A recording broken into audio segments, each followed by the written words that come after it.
Joining me now, Special Forces veteran Joe Kent. Can you say anything that Biden accomplished over there besides symbolism?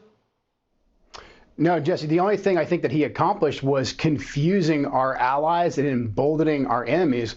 Like you pointed out, he handed $100 million essentially to Hamas. At the same time, he says, hey, Israel, don't go too hard on these guys. Don't overreact and go after them after they murdered, nearly 2,000 of your citizens. Biden also refused to acknowledge the fact that there are likely American hostages being held right now by the very same people he just handed $100 million to. And also, he refused to address Iran. He refused to address Qatar.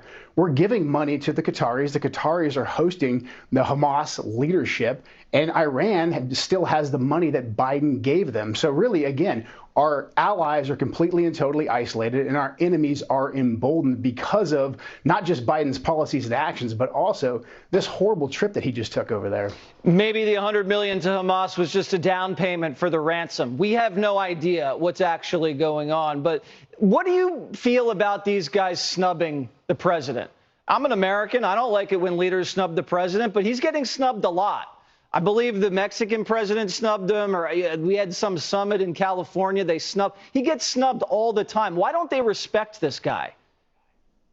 Jesse, when we're weak at home, we become very weak abroad. And the first thing that Biden did was he opened up our border. How can you take a country seriously that has a wide open southern border and is allowing fentanyl to kill its citizens? The Democrats in the Congress, like my opponent, Joe Biden, they opened up the border. They're allowing our citizens to be killed. And then at the same time, we have this disastrous foreign policy, from the Afghan withdrawal to blundering through Ukraine, continuing to escalate the situation over there, killing off U.S. energy independence so that all the worst actors in the world are in control of the world economic market, weakening the dollar. There's really no reason for these leaders to take us seriously, as much as that pains me as an American to say, considering how much money we give to these Middle Eastern nations. We need to strengthen our borders, strengthen our nation, so that once again we're taken seriously on the world stage and get these Democrats out of power, because they're destroying our nation.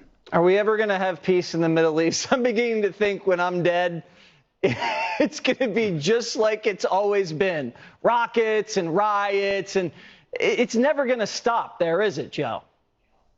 To a certain extent, it won't. But look, what President Trump did with the Abraham Accords, allowing the Israelis and the Gulf Arab states to come together to form a peace and an alliance against Iranian aggression, that was putting us on the right path. And then also not being afraid to use force, like taking out all of ISIS, taking out Qasem Soleimani when necessary, but avoiding these endless wars and always supporting our great allies like Israel. This is what must happen in order for us to have any degree of peace in the Middle East and stability back here at home. All right. Joe, thanks so much for joining us. Thank you.